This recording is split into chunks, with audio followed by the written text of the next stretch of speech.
The reason we introduce capital structure is because you are ultimately going to be in a position to decide how your business will finance its operations. In a survey of chief financial officers, it was reported that 10% of firms have a very strict target capital structure, 34% of firms have a tight capital structure range, and 37% of firms have a flexible target range. In deciding on optimal capital structure, you're going to have to make some considerations. You are going to have to take into account the tax benefits of debt finance, that is interest tax deductions. You are going to have to take into account the fact that lenders are going to want the business to invest in low-risk projects. You are going to take into account the potential for financial distress and a host of other real-world considerations.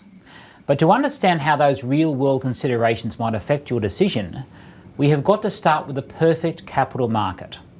You have to ask yourself the question, in a perfect capital market, what mix of debt versus equity funding is going to maximise the value of the business and therefore maximise shareholder wealth?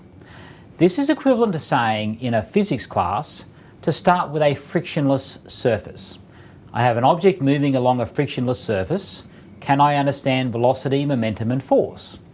Then I will introduce frictions to see how it changes the result. In finance, a perfect capital market is our frictionless surface. Ultimately, we're going to reach the answer that in a perfect capital market, it makes no difference whether a business finances its operations with debt or equity. The enterprise value of the business is unchanged. The weighted average cost of capital is unchanged. So therefore, capital structure is irrelevant. We only have these industry-specific differences in capital structure because of real-world frictions that actually exist. Our valuation equation is presented in Figure 1. Our definition of free cash flow is after-tax earnings before interest and tax, plus the reversal of any non-cash accounting items that affected the income statement, and then the reversal of any cash flows that did not flow through the income statement. The weighted average cost of capital does not include the 1 minus tax rate factor, because in a perfect capital market, there are no taxes. What is a perfect capital market? It is a market in which there is no impediment to trade. That means no taxes, no transaction costs, no liquidity problems, and crucially, everyone has access to reliable information. People are prepared to trade in this market, and the lack of information is not going to hold them back, which means prices will reflect all available information, so will be set at an efficient level. To illustrate the concept of capital structure in a perfect capital market, we are going to work through an example for CVS. The projections in Table 1 are approximately what analysts were assuming for CVS Corporation at the time of writing. Analysts were assuming earnings before interest and tax of around $15 billion to $16 billion. Depreciation and amortization projections were approximately $3 billion to $4 billion. Investments in capital expenditure and working capital were projected to be about $8 to $9 billion, and therefore free cash flows in this perfect capital market were projected to be around $11 billion. We did not take taxes out of earnings because there are no taxes in the world we are working with right now. For the purpose of the exercise, I'm going to assume CVS has zero debt, has a cost of equity capital of 10% and a long-term growth rate of 4%. We are going to value CVS as an enterprise and value the equity in CVS, and we are going to see how that valuation might change if we put debt in the business. Ultimately, we are going to see that the valuation will be unchanged in a perfect capital market. Including debt will just change how value is allocated between lenders and shareholders. The present value of the three cash flows from our explicit forecast period is $26.5 billion at a discount rate of 10%. The cost of equity is the weighted average cost of capital in this example because there is zero debt. The terminal value, which is an estimate of what the business is going to be worth at the end of year 3, is $185.5 billion. Of course, what we want is the present value of the terminal value, and discounting back 3 years gives us $139.3 billion. In aggregate, the enterprise value and the value of equity, because there is no debt, is $165.9 billion. Suppose we repeat the analysis using the dividend discount model. we would end up with the same equity value.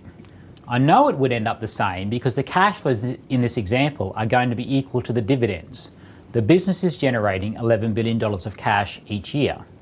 There are no interest payments and no taxes, so there is nowhere else for the cash flow to go other than dividends.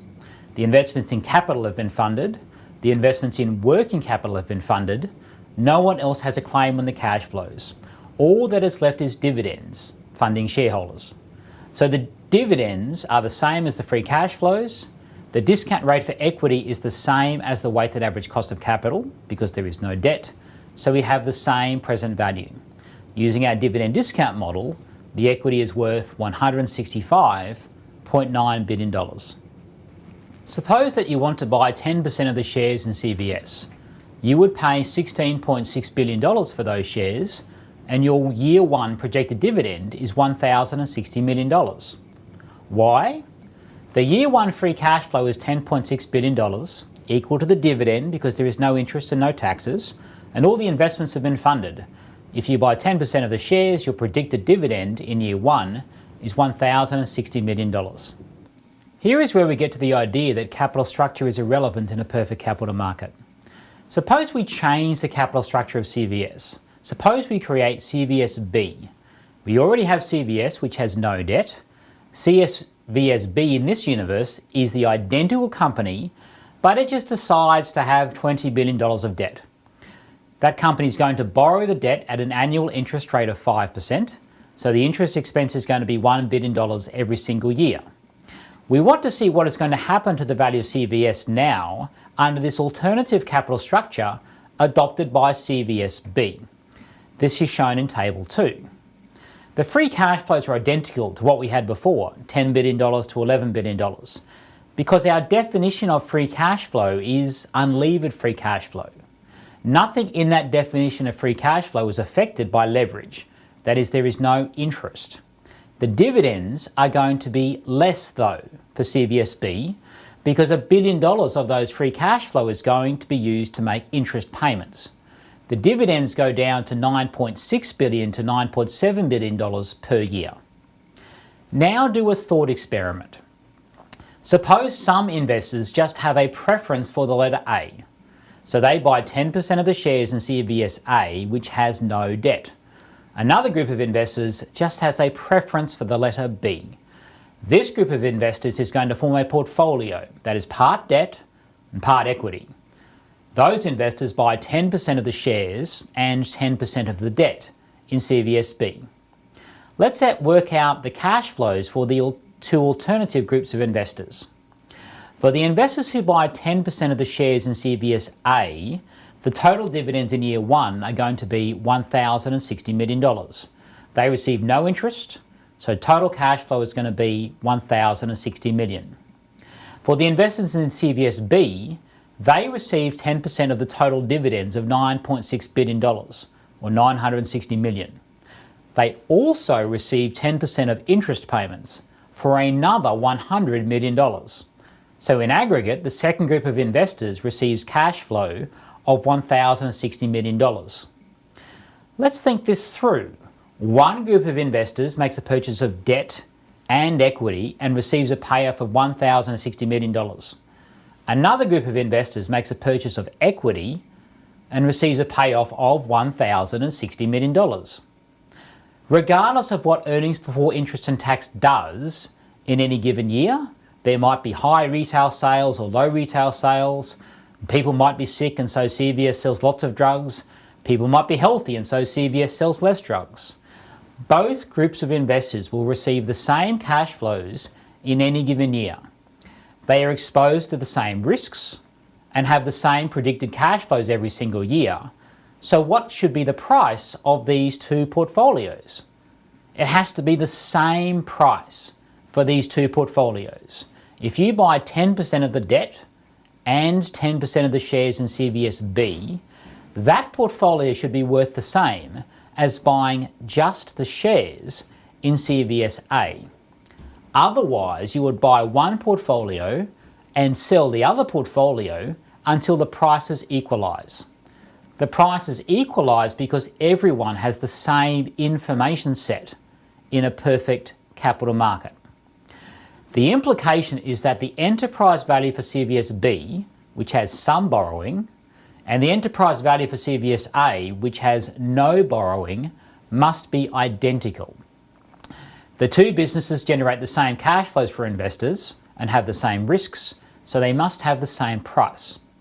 The enterprise value for CVS without debt is $165 billion and is all equity.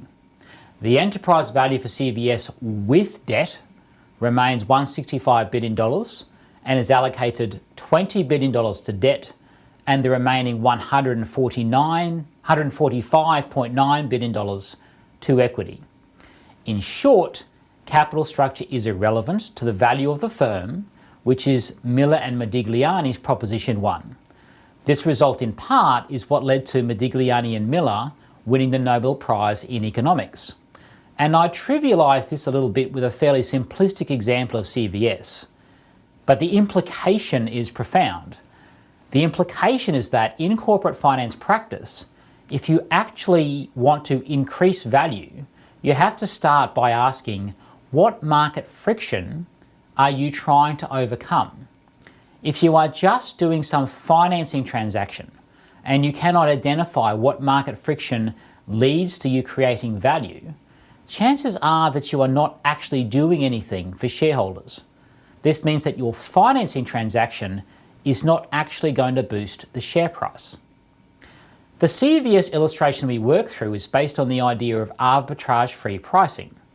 It is based upon the idea that in a perfect capital market, if two investors have the same risks and the same prospective payoffs, they will have the same price. Otherwise, you would have investors buying one asset and selling another asset until the prices converged. There is another way we can explain the concept of capital structure irrelevance in a perfect capital market, and that is the idea of home-made leverage. Imagine CVS starts with no debt, but as an investor you prefer leverage. We are going to see if you can recreate the capital structure of CVS with debt on your own account. Here is what happens. CVS is not borrowing now, so the equity is worth $166 billion. You want to buy 10% of the shares, so you need $16.6 billion, but you do not have the full amount. Suppose you only have $14.6 billion. You go to the bank and borrow $2 billion to make up the difference.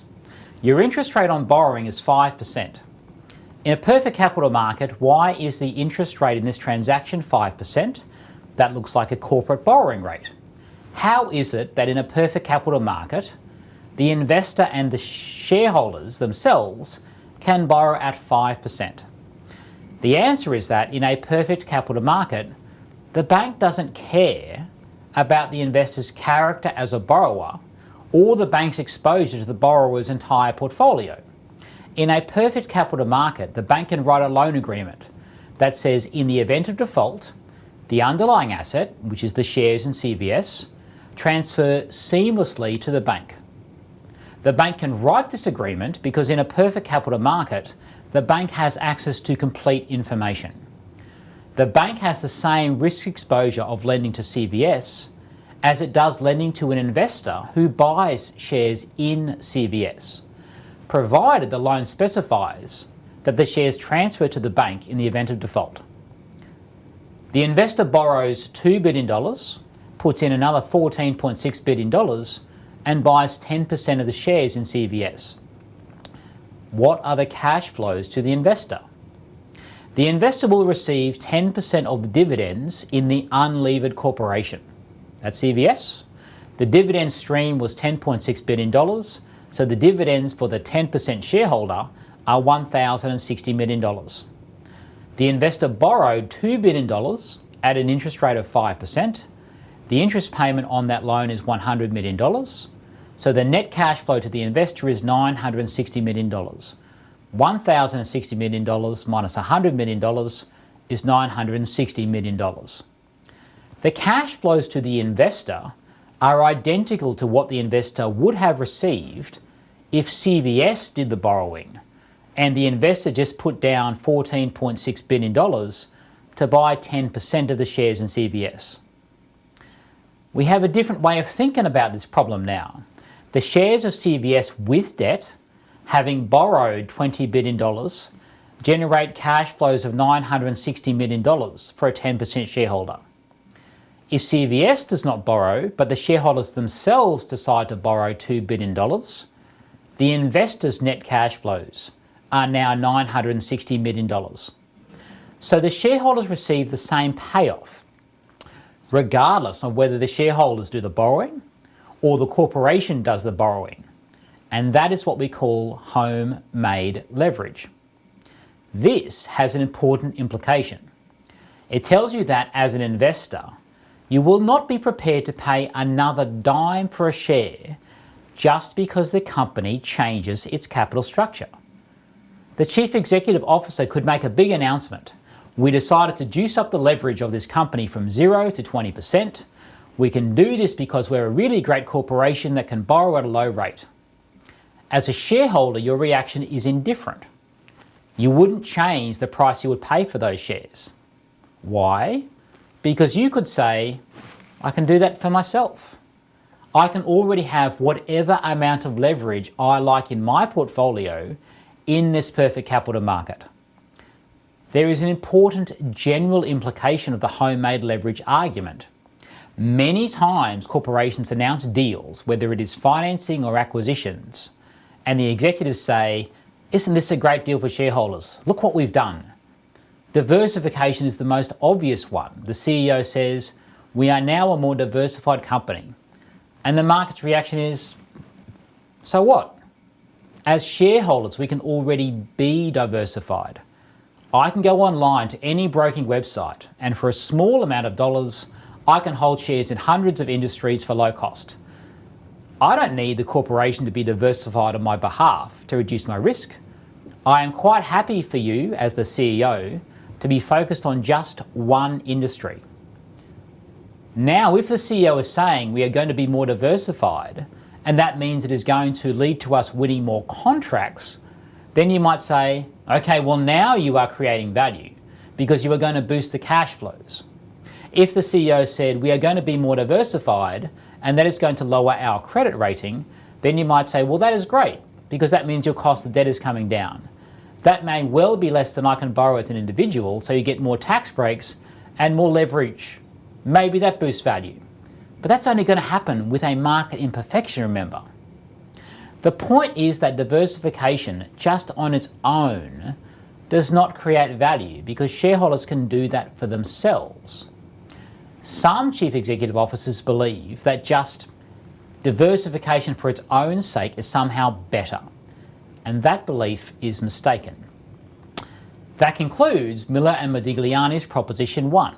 Whether we establish this idea with arbitrage-free prices or homemade leverage, the idea is the same, that the value of the enterprise with debt is identical to the value of the enterprise without debt. What about risk? The shares are now riskier with the levered business.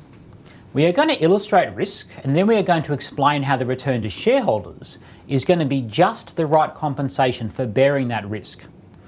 On the left-hand side of Table 3, I'm going to illustrate the potential returns or the potential change in equity value given some shock to the business.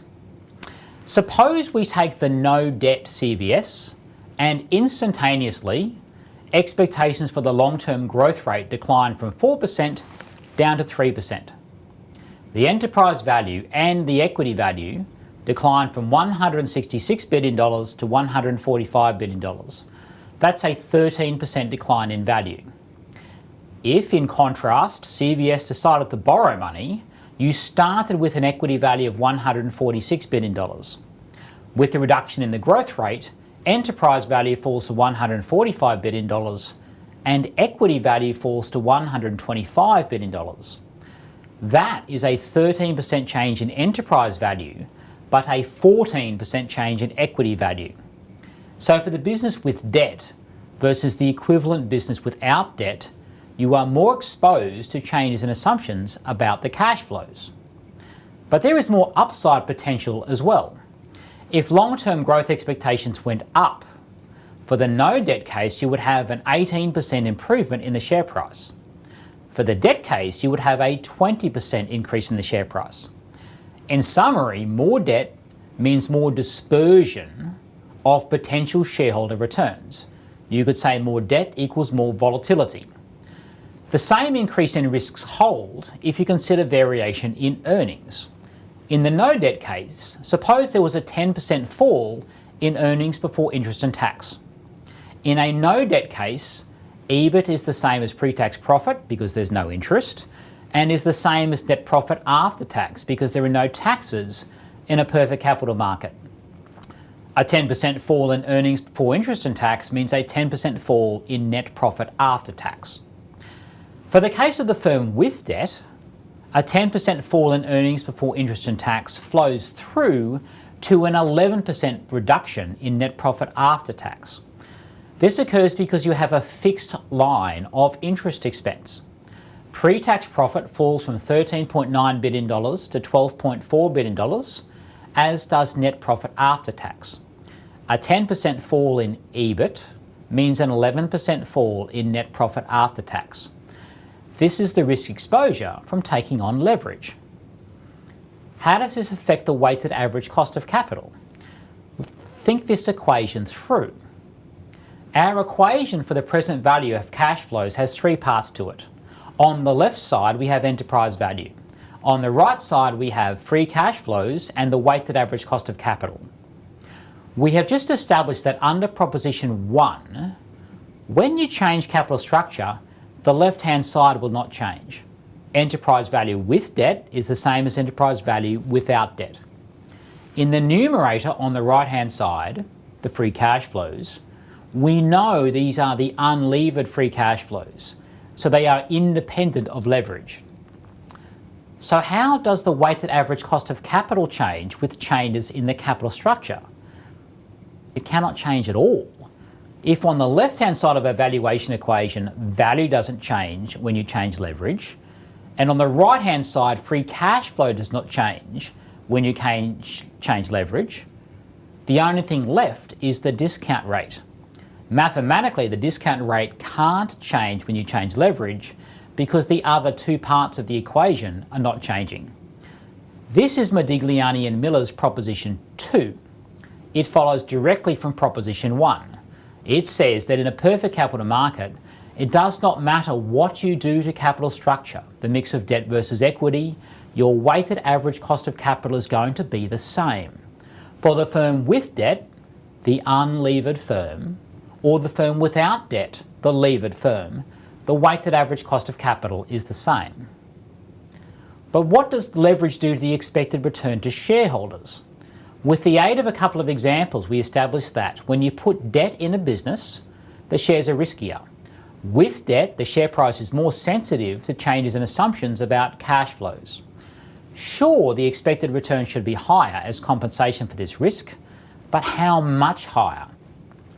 In the equation below, I just replaced the language of weighted average cost of capital with expected return on assets, which is just another label for the cost of equity for the unlevered firm. Because we already established that the weighted average cost of capital is independent of capital structure in a perfect capital market. Here's our equation. Expected return on assets equals cost of equity times value of equity divided by value of equity plus value of debt plus cost of debt times value of debt divided by value of debt plus value of equity.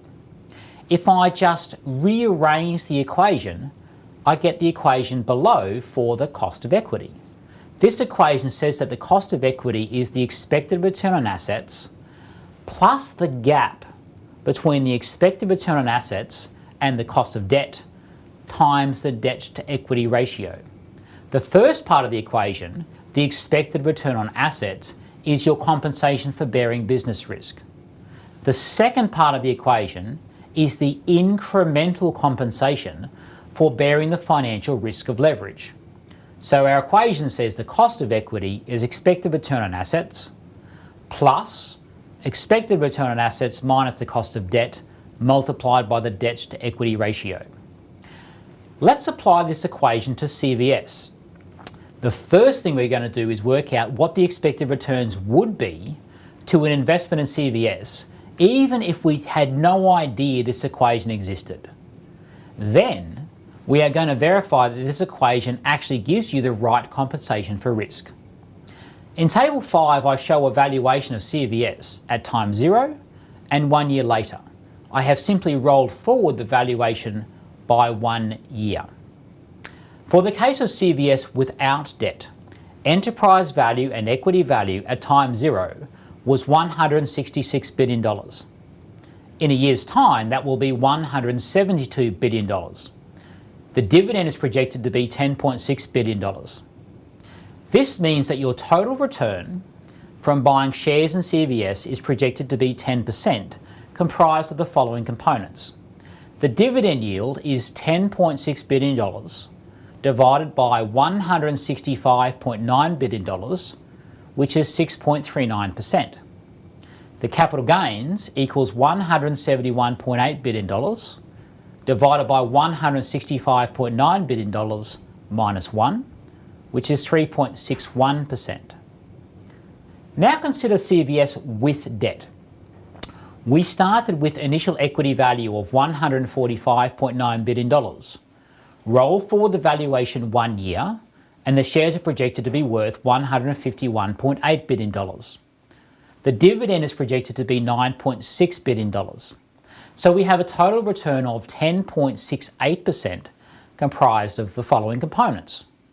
The dividend yield is $9.6 billion divided by $145.9 billion, which is 6.58%, and the capital gains are $151.8 billion divided by $145.9 billion minus 1, which is 4.10%. The 10% figure on the left-hand side represents the baseline return as compensation for business risk. The extra 0.69% is the incremental return from taking on financial risk. We want to verify that the equation I presented earlier gives us the same percentage return as shown in this example. And this is shown below. We say the cost of equity equals the expected return on assets plus expected return on assets minus cost of debt times the debt to equity ratio. Putting figures in that equation, we have cost of equity equals 10% plus 10% minus 5% times 20 billion of debt divided by 145.9 billion of debt. That becomes 10% baseline return plus 0.69% incremental return as compensation for financial risk, for a total of 10.69%.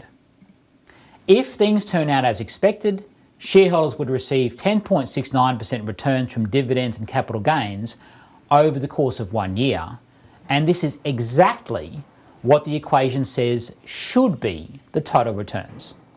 The incremental return of 0.69% over the baseline return of 10% is exactly the right increase in return as compensation for bearing increased risk. In short, when you change capital structure in a perfect capital market, weighted average cost of capital doesn't change.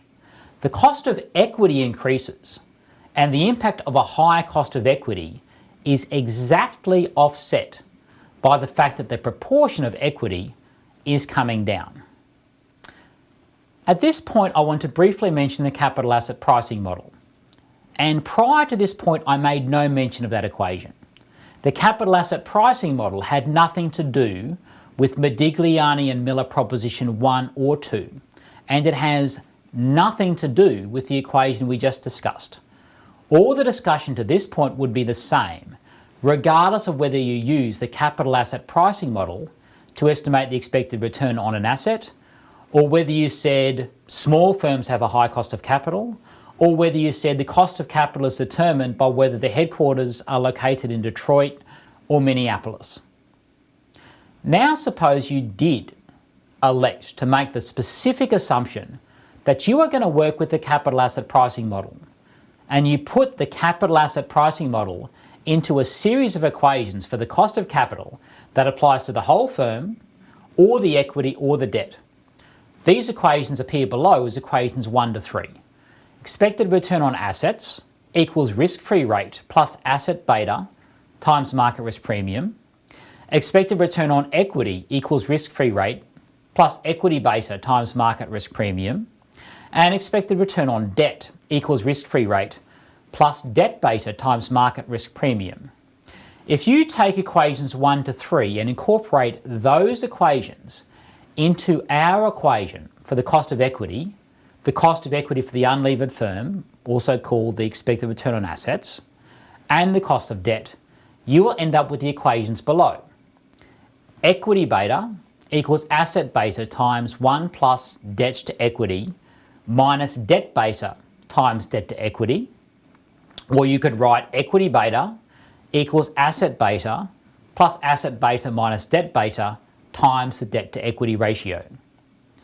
That last equation above is exactly the equation we've just been working through with the cost of equity equals expected return on assets plus expected return on assets minus cost of debt times the debt to equity ratio. But it's just replacing expected returns with betas. There is no real benefit to using the equation with betas. It is just the CAPM version of our equation for the cost of equity. You will get the same answer and use more steps than you need. But some people like to use this equation, so it's presented for you. Let's conclude with a summary of a perfect capital market. The specific value and cost of capital implication of a perfect capital market is that a change in capital structure does not change firm value and does not change the weighted average cost of capital, but it does change the cost of equity because it changes the risk to shareholders. We have a specific equation we've covered that measures the increased expected return to shareholders. The more general implication is that in a perfect capital market, there are no clever financing arrangements that create value for shareholders.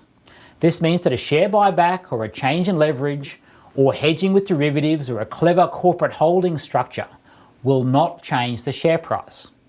In the real world, if you want to justify a financial transaction on the basis that it will boost the share price, you have to start with the market friction. You have to say, this is the market imperfection and this is how I'm going to take advantage of that imperfection to optimize my position. The market imperfection could be as simple as a tax deduction for interest, but not for dividends. We have corporate taxes, we get the tax break, so to optimize our position, we borrow money. That is how we respond to the imperfection. But the market imperfection remains the starting point to justify a financing transaction. Another imperfection could be a relatively lower tax rates on capital gains versus dividends. If this imperfection exists, and the company buys back shares, the typical shareholder will pay lower taxes and the financing transaction will boost your share price. Yet another market friction could relate to the question of whether to buy insurance or become vertically integrated as a way of managing risk. If you run an airline, one of the biggest risks you face is the price of jet fuel. Jet fuel is very volatile, and there are two ways to hedge this risk. You could buy a jet fuel refinery company, thereby becoming vertically integrated. That means if fuel prices go up, your fuel costs more, but you are earning a bigger profit as a jet fuel refiner. Alternatively, you might say, I run airlines, I don't know anything about making jet fuel, but I can enter into a financing contract as a hedging instrument. The airline could buy jet fuel forward, locking in the price for the next 6 to 12 months. The market friction involved is that it would be very costly to have to raise new capital every time an unhedged airline loses money when jet fuel prices are high. If there was an unlimited supply of capital, there would be no need to hedge exposure to fuel price fluctuations. Periods of high and low profits occur, but on average the airline is profitable. In contrast to the market imperfection starting point to justify a financing transaction, some executives believe that if they just boost earnings per share, by any means at all, the share price goes up. But that belief isn't true. If you buy an asset for exactly the present value of the expected cash flows, sometimes that asset boosts your earnings per share, So earnings per share will increase if the asset you buy has high earnings in the short term. But all that is going to happen is that your price-earnings ratio is going to come down. The market is going to work out that you have paid a fair price and boosted short-term earnings per share, but the growth trajectory of earnings is lower than it otherwise was. Now let us introduce one market imperfection: corporate taxes. With this one market friction, we are going to see that our conclusion shifts entirely from capital structure irrelevance to the conclusion that the value of the enterprise is maximised at 100% debt finance, with the exception that there is one share on issue. Without a single share on issue, our whole idea of debt versus equity starts to unravel. No corporations actually fund their operations with 100% debt finance. On average, corporations typically use about 30% debt to debt plus equity. Corporations with low volatility of operational cash flows, like utilities, finance with more debt. Corporations at a higher risk, like technology companies, finance with less debt. This means that other market imperfections prevent companies from shifting their financing to a 100% debt position. I cover those other imperfections later. In this section, there is just one imperfection, and that is corporate taxes. The implication of that sole imperfection is that a corporation will borrow to finance all of its projects. I'm going to continue with the CVS example. I have the same underlying operational assumptions, same capital expenditure and depreciation, and same earnings before interest and tax. All I'm going to do is change the economic environment to include corporate taxes. In computing free cash flow for CVS with no debt, I am starting with after-tax operational profit, based upon a corporate tax rate of 21%. For CVS without debt, imposing corporate taxes just lowers the enterprise value to $114.1 billion. There is no debt, so equity value is worth $114.1 billion, just as shown in the bullet points below. Our assumptions are corporate tax rate of 21%, CVS has no debt, the cost of equity is 10%, and the growth rate from year 4 onwards is 4%. The present value of the projected cash flows is comprised of two parts. The present value of cash flows from the explicit forecast period is $18.5 billion. The terminal value at the end of year 3 is $127.2 billion. The terminal value at year 0, discounting back 3 years, is $95.6 billion. And that gives us a total present value of all cash flows of $114.1 billion. Enterprise value is $114.1 billion. Debt value is 0, so equity value is $114.1 billion. Now, I want to see what happens to our valuation for CVS if we just borrow money but do not change any of the operations. To recap, Modigliani and Miller's Proposition 1 says that in a perfect capital market, value of the unlevered firm is equal to the value of the levered firm. Other terminology is that the value of the firm without any debt equals the value of the firm with debt. We are going to change that relationship now. We are going to say that the value of the levered firm, otherwise known as the value of the firm with debt, is the value of the unlevered firm plus the present value of the tax benefits from borrowing. This is shown on the equation on the slide. The way we get to this result is that we are going to consider the borrowing project. The fundamental principle of valuing any project is that we can come up with a discount rate for the project that reflects the risk of that project. So imagine CVS has 2 projects. CVS has an operational project. CVS generates cash by selling drugs and candy bars. That is essentially what CVS is. It sells aspirin and prescription drugs and sells some snacks and grocery items. Now suppose CVS decides to take on a second project. All CVS is going to do in that second project is borrow money and use the proceeds from borrowing to either pay a special dividend or do a share repurchase. We are going to separately value CVS as the sum of its parts, adding up the value from the operational project and the borrowing project. Suppose that in the borrowing project, CVS takes on $20 billion debt at an interest rate of 5%. The borrowing project is a positive net present value project.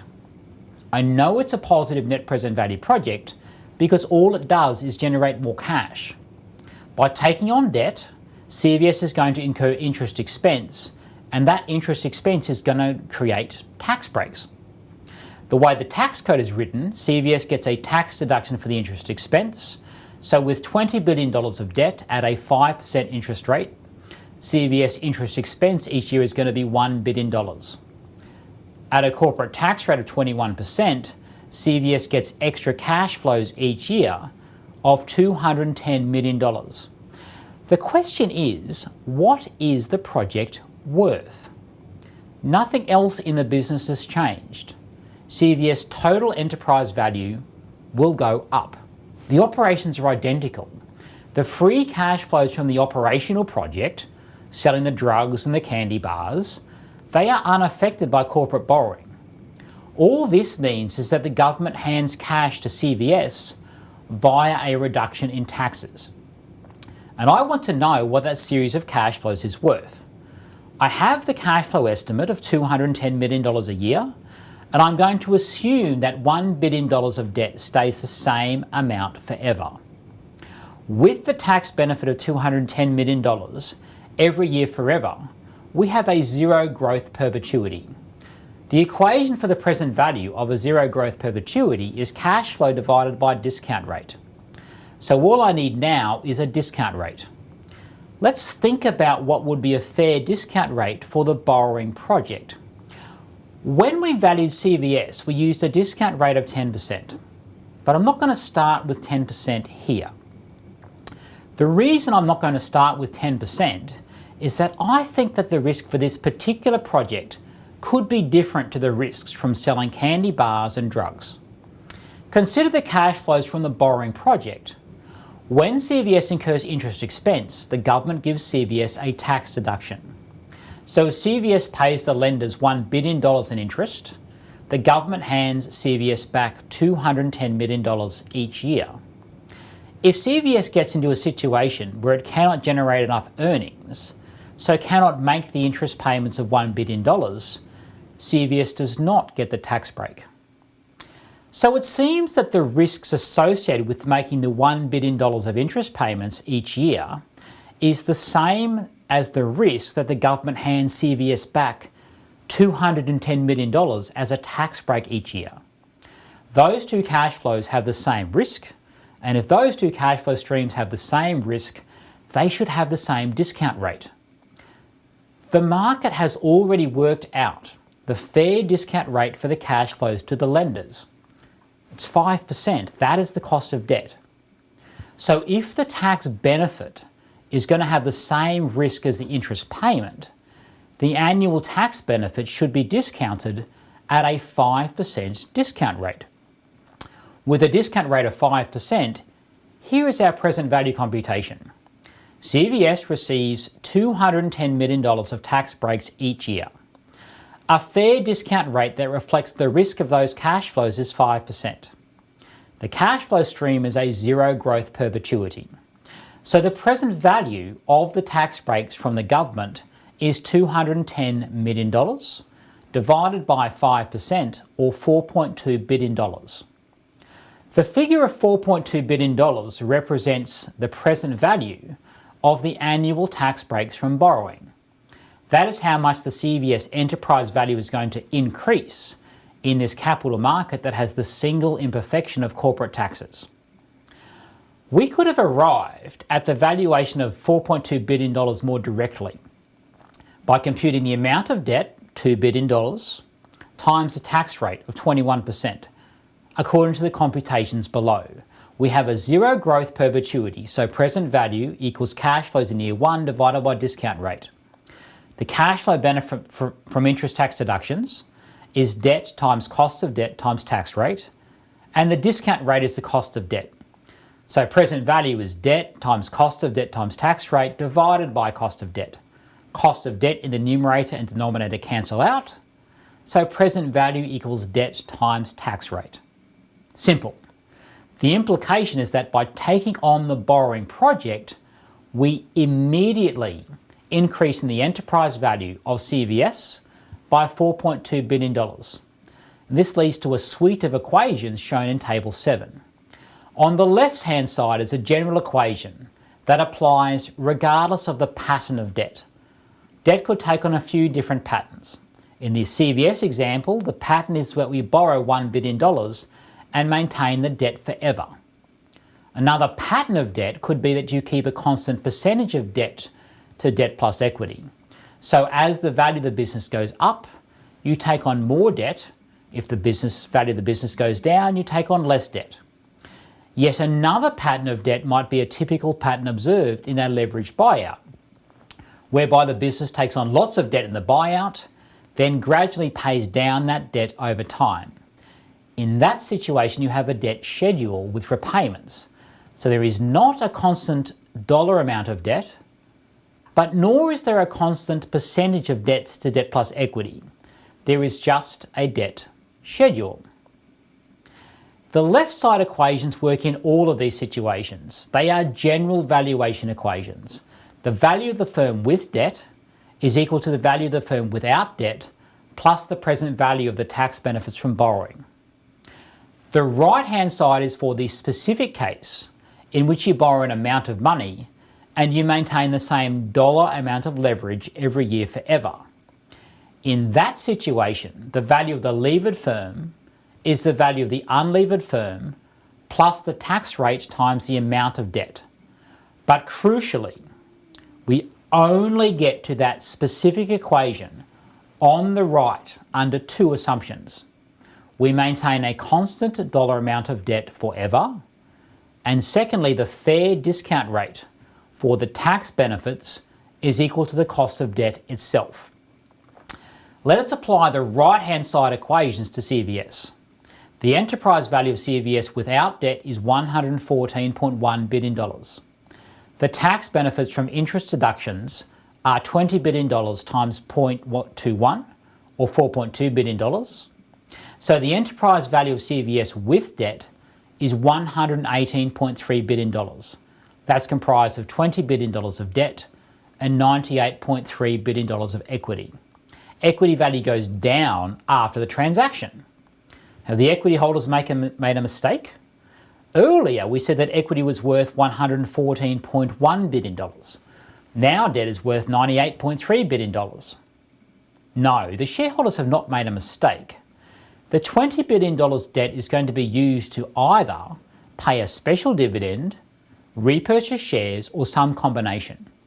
If a special dividend is paid, all shareholders will be left with $20 billion cash and shares worth $98.3 billion. So we'll have total wealth of $118.3 billion. If there is a share repurchase, shareholders who participate in the repurchase will receive $20 billion of cash, and the remaining shareholders will have wealth of $98.3 billion. But there will be fewer shares on issue, so the share price will increase. We will discuss the price per share in a moment. In terms of what this means for dividends, without any leverage, the dividend in the first year was projected to be $7.5 billion. We made this estimate earlier. With debt, future dividends will be reduced because cash flow will be diverted to interest payments. Of course, unlevered free cash flow is unaltered because our definition of unlevered free cash flow ignored anything to do with interest. There will be a tax benefit from the government worth $0.21 billion each year. That is interest of $20 billion times 5% is $1 billion. Tax benefit is interest times tax rate, which is $1 billion times 21% or $0.21 billion. This means that the cash left over to pay a dividend is $6.7 billion in forecast year one. Of course, the cash could also be used to repurchase shares, but there are only two alternatives for the cash: dividends or share repurchases. New projects, interest payments, debt principal repayments and taxes, they've already been accounted for. Let us walk through the steps of the transaction to estimate the post-transaction share price. Prior to the transaction, CVS is all equity financed. CVS has 1.3 billion shares on issue. The enterprise value is $114.1 billion. That's the same as the equity value because there's no debt. So equity value per share is $114.1 billion divided by 1.3 billion shares, or $87.77 per share. But after the transaction, CVS has $20 billion debt. CVS announces the borrowing project. Enterprise value and equity value both increase by $4.2 billion to $118.3 billion. No debt is taken on yet. The market simply reacts in the correct way to news. The market reacts in this way because the only market imperfection so far is corporate taxes. The market has perfect information. So now, after this announcement, equity value per share is $118.3 billion divided by 1.3 billion shares, or $91 per share.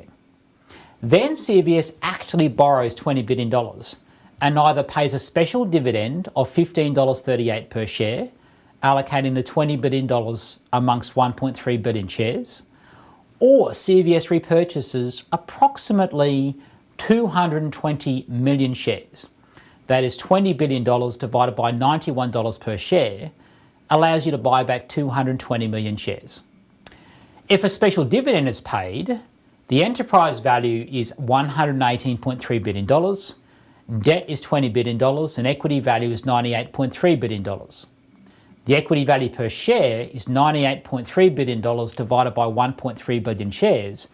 Equity value per share falls to 75.61.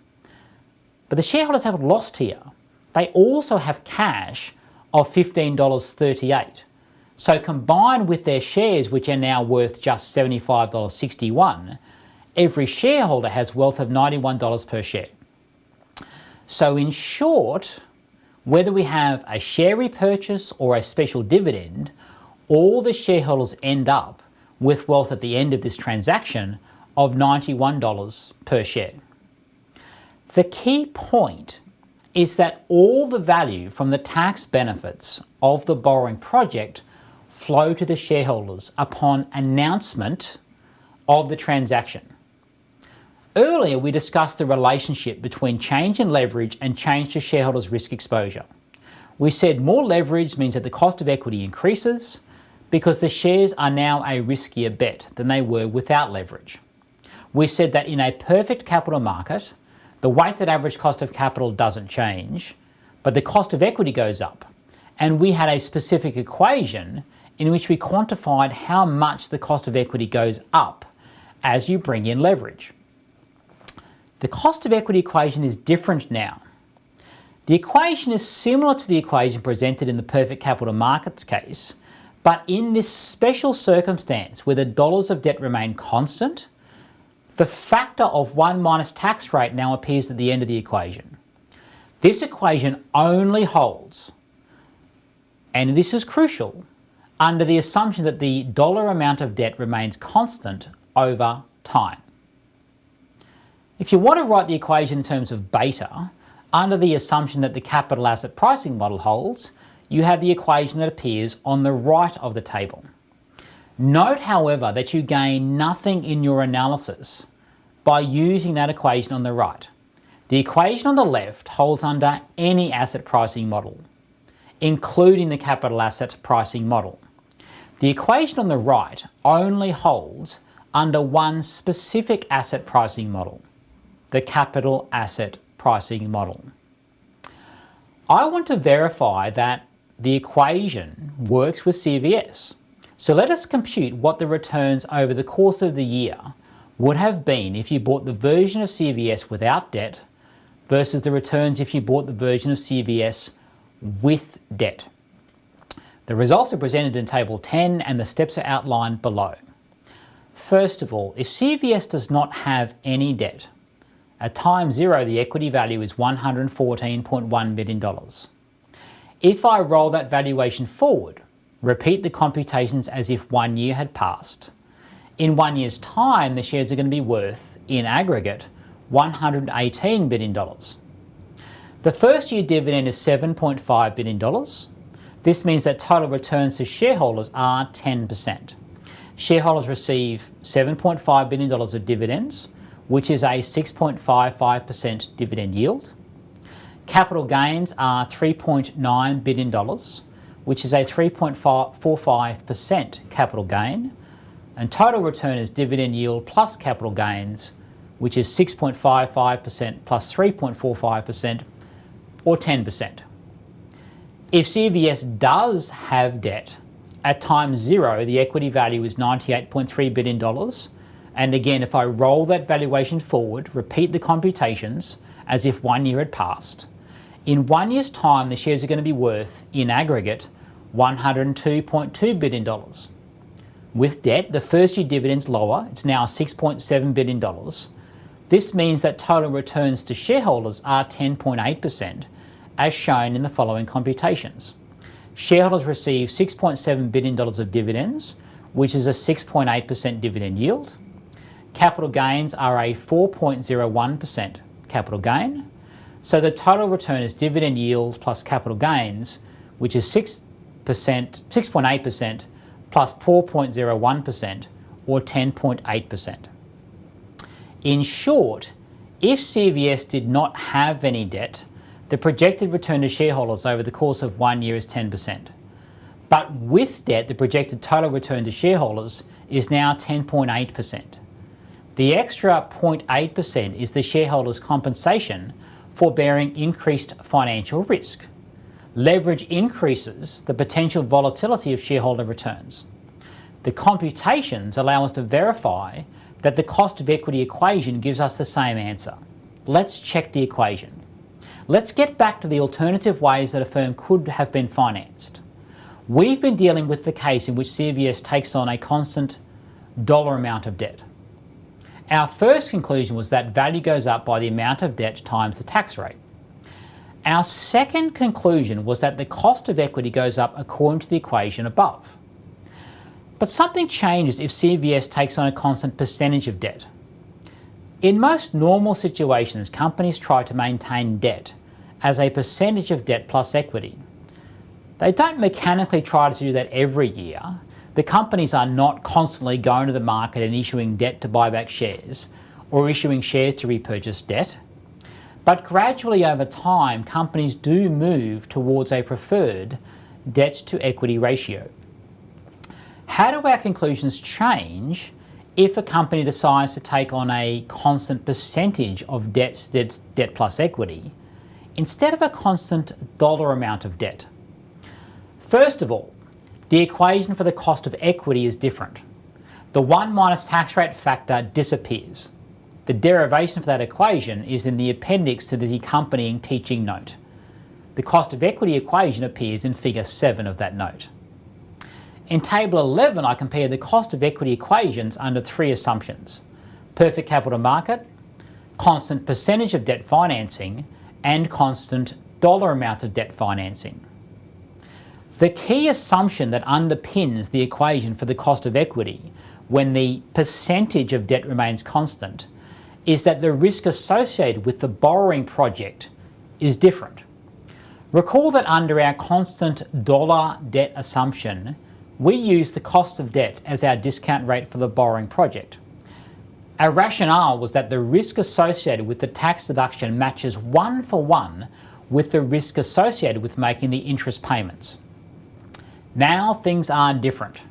If the corporation maintains a constant debt to debt plus equity ratio and the corporation's operations do better, then enterprise value increases, the firm borrows more money, leading to more interest tax deductions.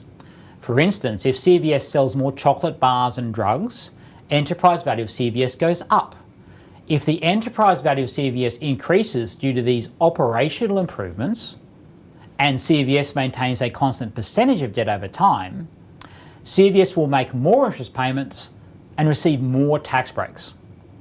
If CVS goes into a downturn, so it sells less drugs and snacks, enterprise value from the operational part goes down, borrowing goes down, there is less interest expense and therefore less tax breaks. So the incremental value of the decision to take on debt fluctuates according to the value of the corporation's operational side. Under this view, we can make the argument that the fair discount rate for the borrowing project is not the cost of debt itself, it is the expected return on assets. The logic is that the tax benefits are matching 1-for-1 with the underlying operational value of CVS.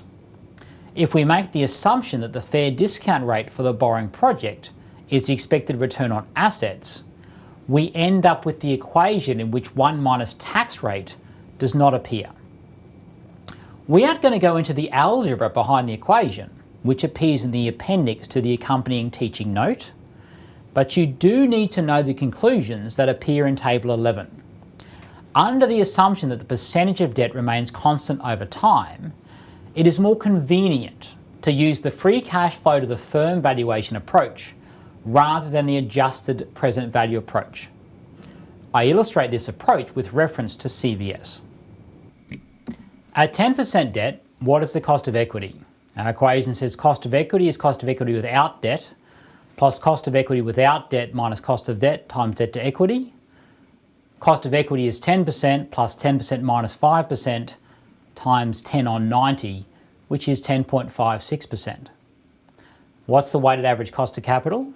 We've got cost of equity as 10.56% times a 90% equity proportion, plus a 5% cost of debt times 1 minus 21% corporate tax rate times a 10% debt proportion, which is a weighted average cost of capital of 9.9%.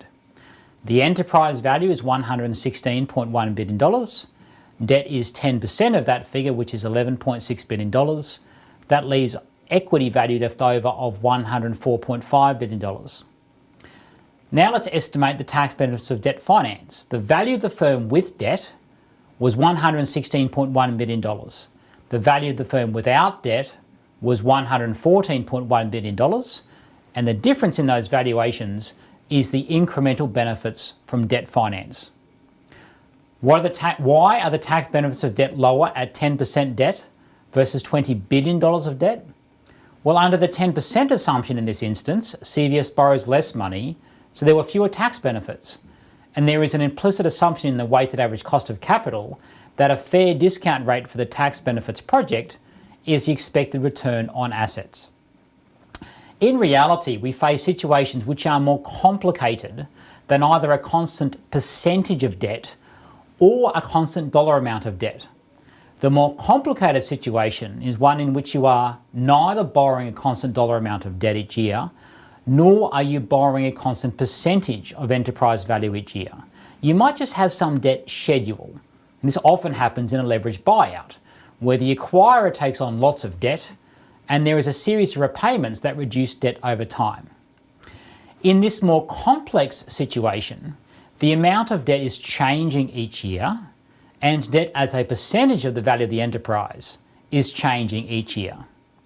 To value the business, you need to do the following, shown as a series of steps as in an equation. This is the more normal and complex application of what we call the adjusted present value approach. In valuation, in your spreadsheet or whatever other tool you're using, you have to model the debt over time. Year by year, estimate how much debt there is going to be. Model the interest expense on the debt each year. Model the tax benefit associated with that interest expense each year. And then, having modeled the tax benefit each year from the interest tax deduction, do a present value computation of that cash flow stream. Our equation still says that the value of the levered firm is the value of the unlevered firm plus the present value of tax benefits. The discount rate R subscript T stands for the discount rate associated with tax benefits. It is not specified as either the cost of equity for the unlevered firm, nor is it specified as the cost of debt. But I would normally recommend using the cost of equity for the unlevered firm as the discount rate. An important point about valuation is that all discounted cash flow methods give the same valuation.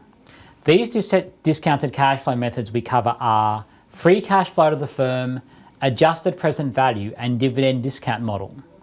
The method you choose to apply in a given situation depends upon which is most convenient given the assumptions.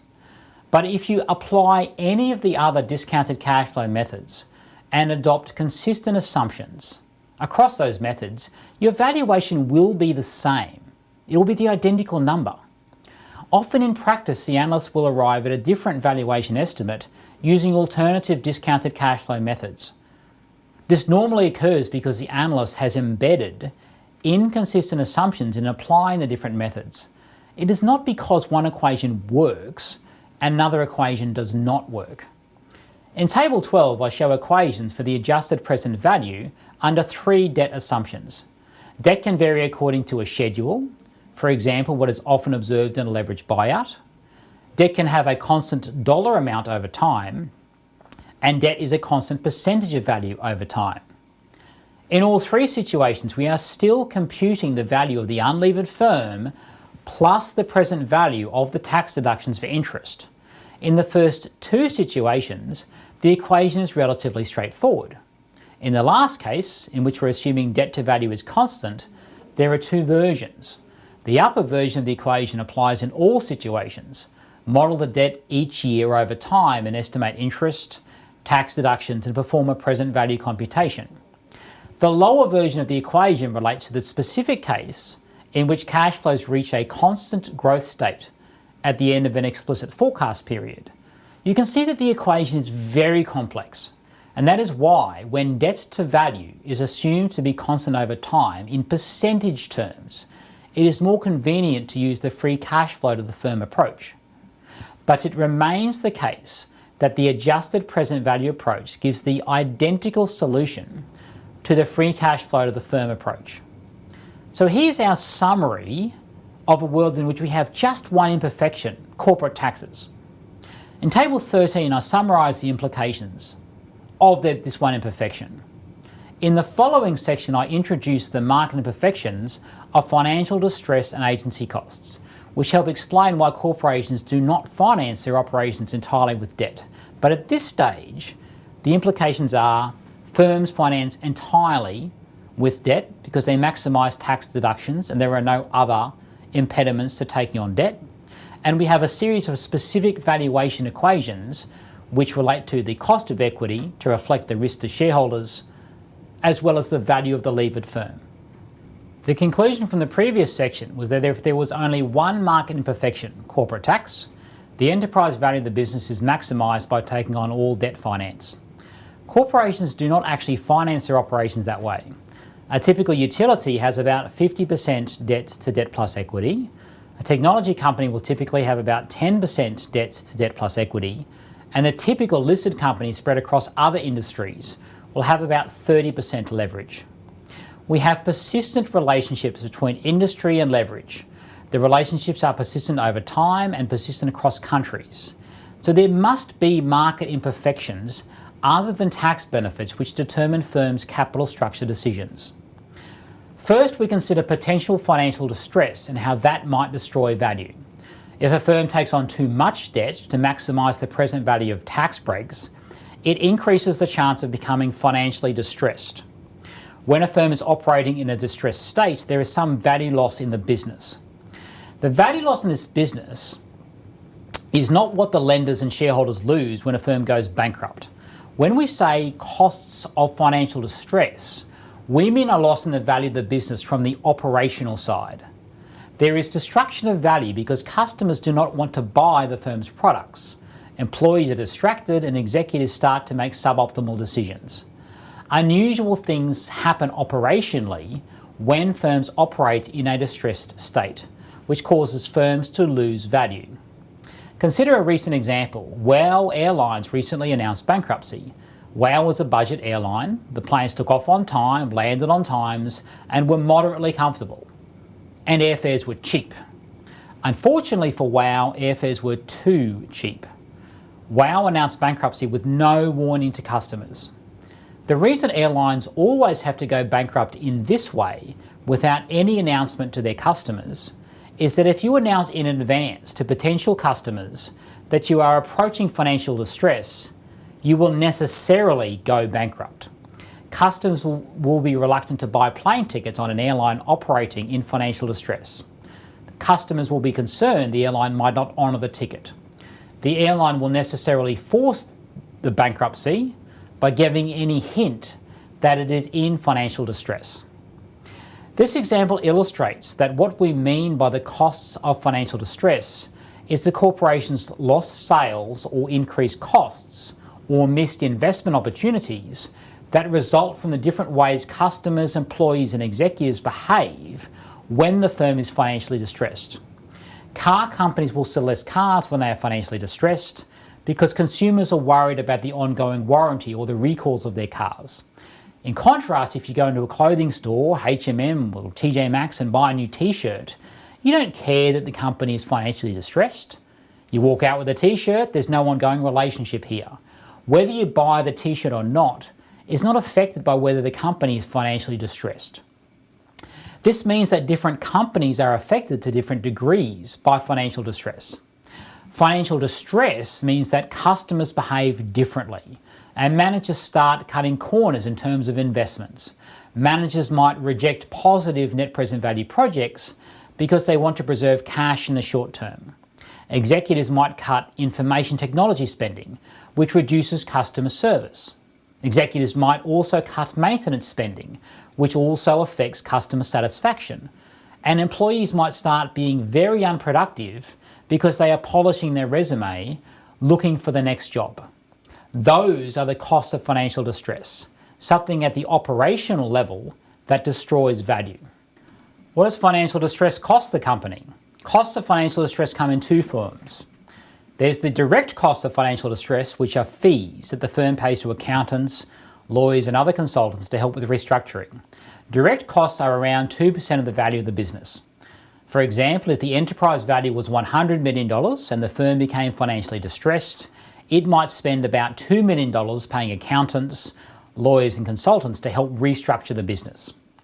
The indirect costs of financial distress are much larger, about 10% to 20% of enterprise value. Some researchers broke the indirect financial distress costs into three areas. Customer-driven, customers refuse to buy from highly levered firms during periods of distress. For example, customers do not buy the plane ticket on a distressed airline. There's the competitor-driven response. Strong competitors launch price wars to gain market share. And there's the manager-driven response. Weak firms are first to downsize. Managers reject projects which, given a long perspective, are the highest value projects in favour of projects that preserve cash or generate cash in the short term. Some good researchers, Andrade and Kaplan, in 1998 identified a sample of firms that were financially distressed but not economically distressed. What that means is that at the EBITDA level, they were profitable. On the operational side, the firms were earning profits, and if they were all equity financed, they would not be in distress. But the firms were not generating enough operational profits to pay the interest on their loans. So the firms were financially distressed, but not economically distressed. The firms went through a restructure in order to emerge from financial distress, and the loss in firm value over the period from becoming financially distressed to emerging from the restructure was around 10% to 20% of firm value. For example, suppose a firm had enterprise value of $100 million, it goes through a restructure, and the firm is worth only $80 million to $90 million because customers, managers and employees started behaving differently. Incorporating financial distress into our theory of optimal capital structure, we have the following equation for the value of a firm. The equation says that the value of the levered firm, which we are also calling the value of the firm with debt, is the value of the firm without debt plus the present value of the tax benefits you get from debt minus the present value of the expected cost of financial distress. Let's go through that equation with an example to see how you might make different capital structure choices to try to maximize value. We want to maximize the gap between the present value of the tax benefits from borrowing and the present value of the expected cost of financial distress. If you maximize that gap, you will be maximizing the value of the levered firm. Another way of saying this optimization equation is that you want to take on debt to the point that if you took on $1 more of debt, the extra tax benefit is just offset by the negative aspect of more expected financial distress costs. The corporation should take on debt to the point where the marginal tax benefit is just equal to the marginal cost of potentially becoming financially distressed. Let's work through an application. Suppose we have the following information for CVS. The share price is $54.73. There are 1.3 billion shares on issue, so the market value of equity is $54.73 times 1.3 billion shares, or $71.1 billion. The debt is $73.4 billion, and I'm going to assume that we're going to maintain the same dollar amount of debt every year. The enterprise value, debt plus equity, is therefore $144.6 billion. I'm going to assume CVS has a BBB credit rating, the cost of debt is 5%, and the cost of equity is 9%. We're going to assume a corporate tax rate of 21%, and the probability of financial distress is going to be 6%. We're also going to assume that the value loss from operating in a distressed state is going to be $20 billion. We're going to answer the following question. What is the weighted average cost of capital in the first year for CVS? For the purpose of the example, I'm going to assume that debt is $73.4 billion is going to be maintained in perpetuity. If CVS is growing, that means debt relative to debt plus equity is going to be shrinking. So the dollars of debt is going to remain constant, the value of the enterprise is going up, so in percentage terms the debt is coming down, and therefore the weighted average cost of capital is changing each year. But in the first year, the weighted average cost of capital is 6.44%. Debt to debt plus equity is 51%. Equity to debt plus equity is 49%. And therefore our weighted average cost of capital is a 9% cost of equity times a 49% equity proportion plus a 5% cost of debt times 1 minus the 21% tax rate times a 51% debt proportion, which works out to be 6.44%. Second question, what is the unlevered cost of equity?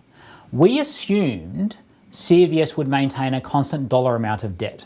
So rearranging the equation that we presented earlier, we say the unlevered cost of equity is the levered cost of equity plus the cost of debt times the debt to equity ratio times 1 minus the tax rate, and all of that divided by 1 plus the debt to equity times 1 minus the tax rate. Using our cost of equity of 9%, cost of debt of 5%, and a 51% to 49% debt to equity ratio, the unlevered cost of equity turns out to be 7.2%. The actual cost of equity is 9%.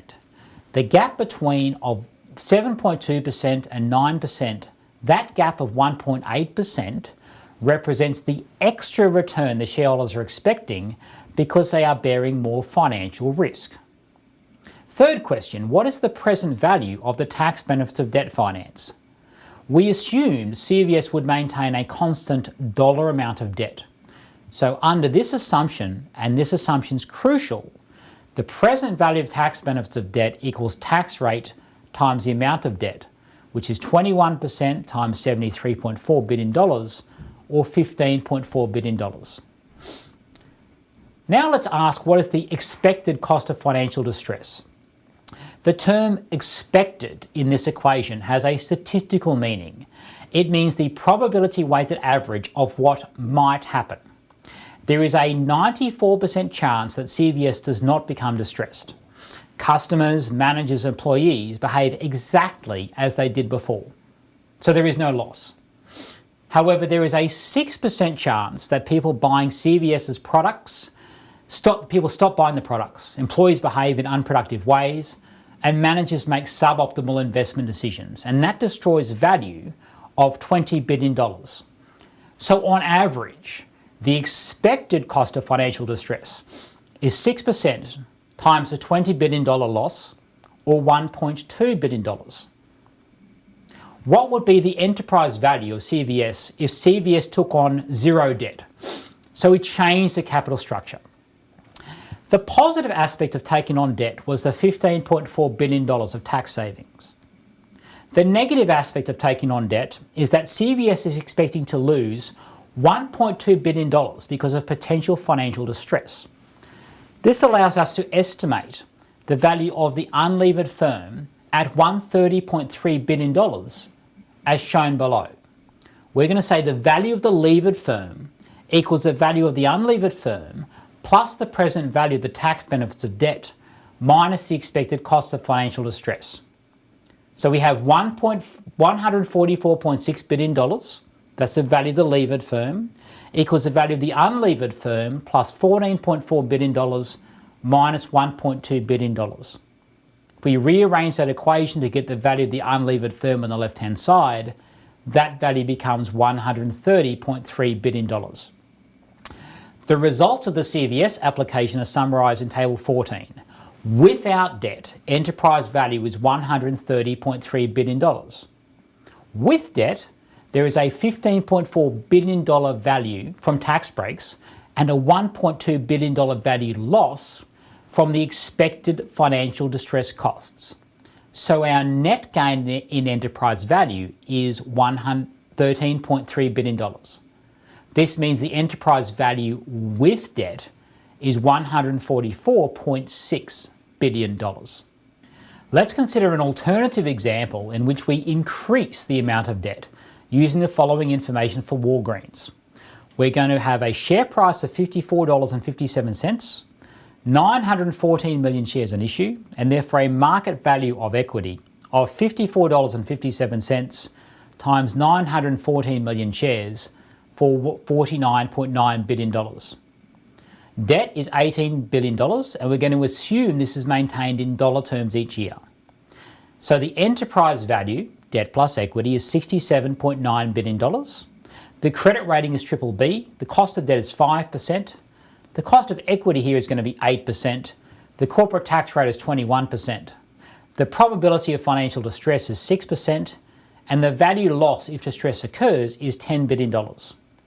Suppose that Walgreens decides to move to $22 billion of debt.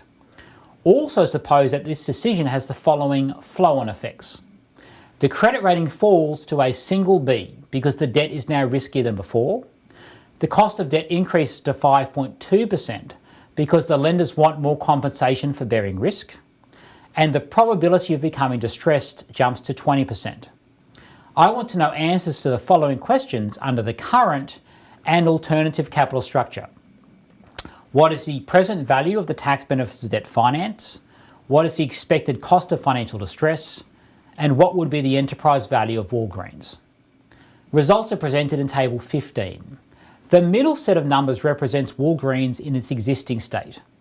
The left-hand column represents what Walgreens would look like if we stripped out the debt.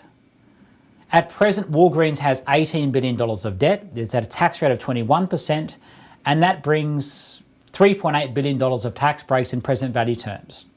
There is a 6% chance of becoming distressed. Walgreens loses $10 billion of value if it becomes distressed. So on average, we are expecting $0.6 billion of costs of financial distress. This means, compared to what Walgreens would have been worth without taking on debt, Walgreens is now worth $3.2 billion more. $3.8 billion of tax breaks offset by $0.6 billion of costs. But what if Walgreens borrows $22 billion? First, tax breaks go up. The present value of tax breaks is now $22 billion times 21% or $4.6 billion. But also the expected cost of financial distress are now much larger. There is a 20% chance of becoming distressed. Walgreens loses $10 billion in value if it becomes distressed. So in expectation, the costs of financial distress are $2 billion. Now we can see that Walgreens has destroyed value because it has taken on too much debt. Walgreens has $4.6 billion of tax breaks, but $2 billion of costs. The gap between the tax breaks and the costs is $2.6 billion. At the lower leverage amount of $18 billion, the gap between the tax breaks and the cost of financial distress was $3.2 billion. That was $3.8 billion of tax breaks minus $0.6 billion of expected cost of financial distress. So in this example, $22 billion of debt would be too much. And you could say that this is a suboptimal capital structure. So here's a summary of the trade-off theory of capital structure, and this concludes our discussion of that trade-off theory. There are two reasons why the trade-off theory makes sense in reality. As I mentioned earlier, the leverage differences across industries are persistent over time and persistent across markets. For instance, utilities in different markets have high leverage and technology companies have low leverage. So it is not as if these companies are just randomly choosing their debt to equity ratio. There must be something about the nature of their assets which leads to them borrowing more money. The following reasons make sense. You can borrow a lot more money at reasonable interest rates and therefore get more tax benefits if you have stable operating cash flows. You also have more borrowing capacity if you have assets which maintain high value irrespective of who owns them and irrespective of whether you are in a distressed state or not. As an example, consider energy utilities. DTE Energy is our provider in Southeast Michigan. None of us care whether DTE is financially distressed or not. It is your only supplier, so you switch on the lights in your television and your computer and you consume the energy. If DTE became financially distressed, you don't care, and the assets maintain their value regardless of whether the lender comes in and takes them and then sells them to a new shareholder who owns the assets. The assets themselves maintain their value. There is nothing unique about ownership and the assets of DTE Energy. So the utility can take on lots of debt because the lender has high security in terms of an asset that maintains value. In contrast, you could take a company that has assets that are very unique to the owner, such as a large services business like investment banking, consulting, accounting, or law, which has all its value tied up in human beings. The company is human capital, business practices, and some computers. In the event that the company becomes financially distressed, there is substantial loss in value because the humans leave, and that's where the capital is. So the lender will look to the law, accounting, or consulting firm and ask, I'm not going to lend you large amounts of money. I might lend you some money, but not as much as I would lend the utility, because what do I sell when you become distressed? You become distressed and employees leave. What collateral do I have that's worth something? The key point is that firms with more borrowing capacity are firms which maintain value under alternative ownership, even if redeployed to an alternative use. Whether an asset is tangible or intangible isn't the defining criteria for maintaining value. Airports maintain value regardless of ownership because there is lots of demand for the airport and a patent on a drug expected to generate $2 billion of revenue for the next 10 years maintains value regardless of ownership. Alternatively, there could be a piece of intellectual property like software code that might only be valuable within the context of the technology that owns the code. There could be a small subset of humans who can actually use the code to generate a revenue stream. In that circumstance, the intellectual property is not good security for a loan because there is nothing valuable for the lender to sell in the event of financial distress. The third and final imperfection we will incorporate into the analysis after corporate taxes and financial distress costs is agency costs. Agency cost refers to the loss in firm value that occurs because agents, that is the firm's managers, do not necessarily act in the best interests of shareholders. The term agency cost comes about because the executives or the managers are the shareholders' agents. The shareholder is the principal, the executive is the agent. Unfortunately, the executive, that is the agent, has a conflict of interest. Executives are human beings, and as human beings, they are self-interested. In contrast, shareholders want a high share price. Executives have preferences for money and status. Money and status might come about in part because of a high share price, but not necessarily. Most executives do want to improve the performance of the business. Those executives do want a high share price, but they also want to run a bigger firm because that increases their compensation and status. The executives also want more resources in head office to help them make better decisions. Executives want to appear at high-profile events. Executives want to travel on the corporate jet more than would be ideal. None of this commentary on executives represents a moral judgment. and cannot be generalised to all executives. It simply represents the reality that executives exhibit the same flaws as the rest of us, and these flaws have been noted in the academic literature for decades. The implication of the previous discussion is that firm value would be maximised by all debt financing. So with just one market inefficiency, corporate taxes, the capital structure irrelevance proposition was overturned. However, we rarely see firms take on substantial amounts of debt finance. For listed firms, the debt-to-value ratio is typically around 20%, maybe 30%. So there must be explanations for what appears to be relatively low amounts of debt.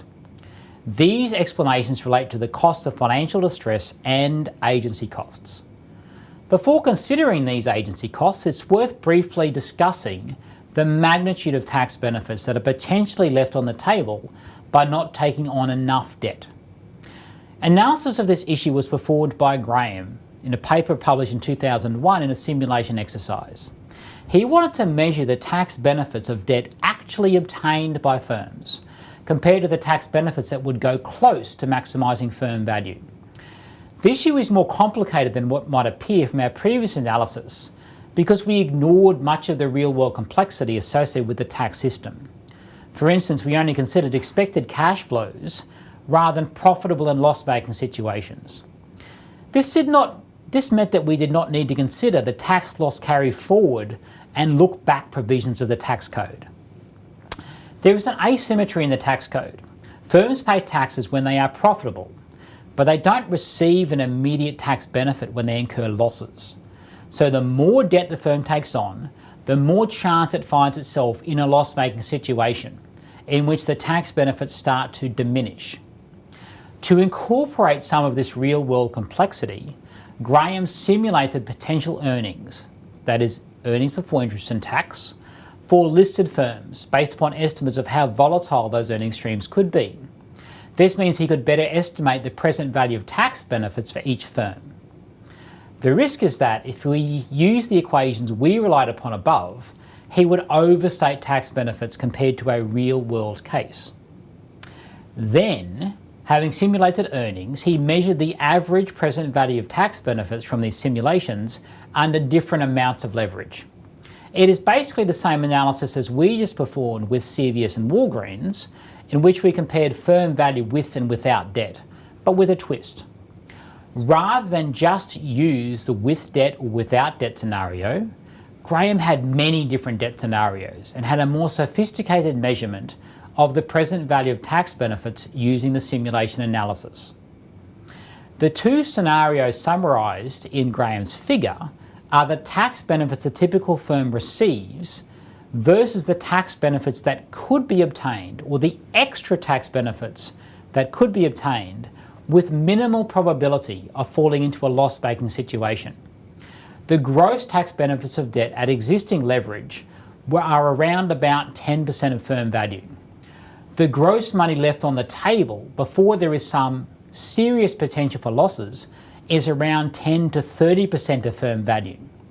The implication is that firm value could be increased by somewhere from 10% to 30% simply by taking on additional leverage.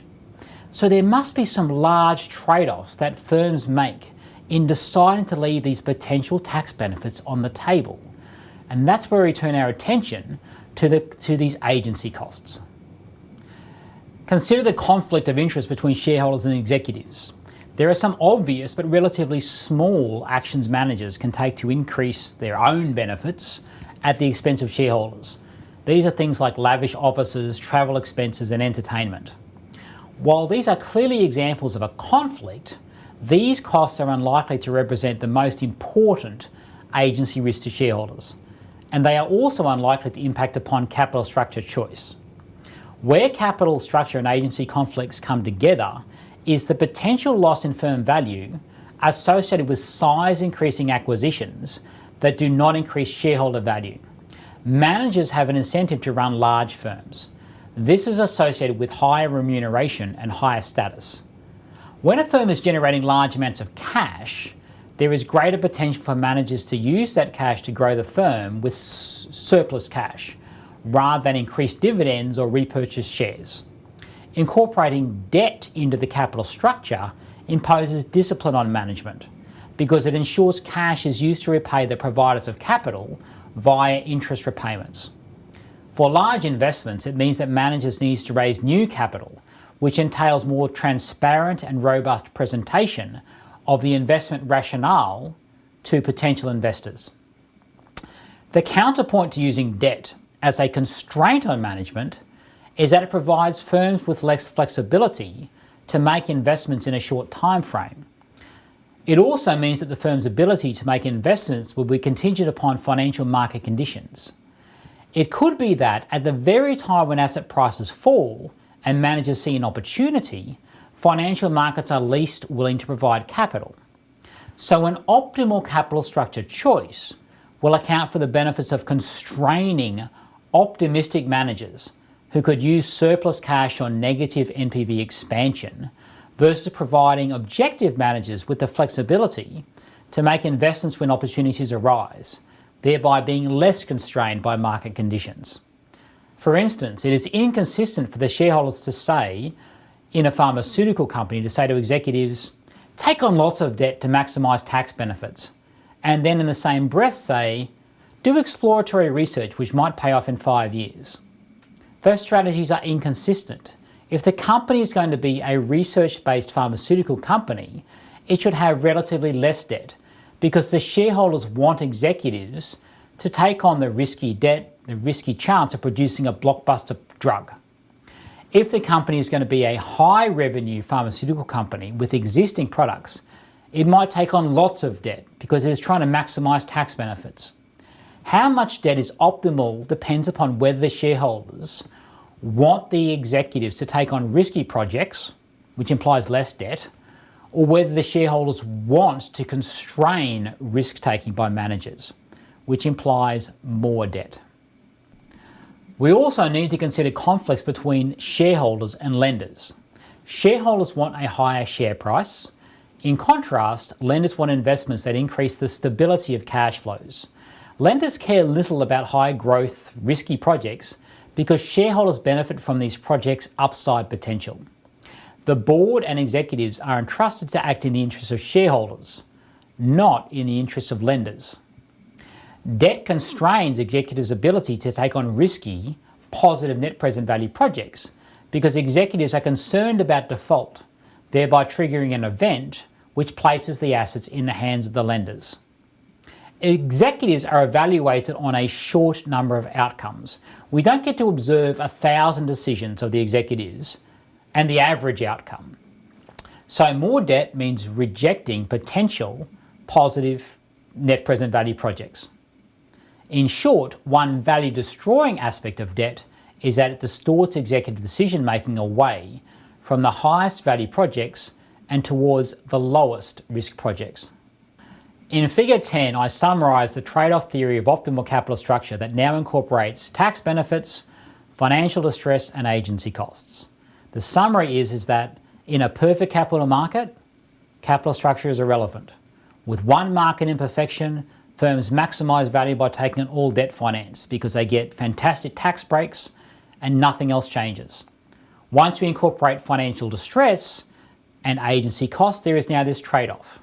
Financial distress comes from taking on too much debt. Once you take on too much debt, there is some chance that the operational value of the firm is reduced because customers and managers and suppliers start behaving in suboptimal ways, as well as employees. Then we factor in agency costs. Taking on too much debt means that managers become too risk averse because they don't want to lose their position by being the manager that puts the firm into financial distress. But taking on too little debt means that the firm has too much free cash flow. You're not doing enough to constrain the actions of managers who want to increase the size of the firm, but potentially at the expense of taking on negative net present value projects.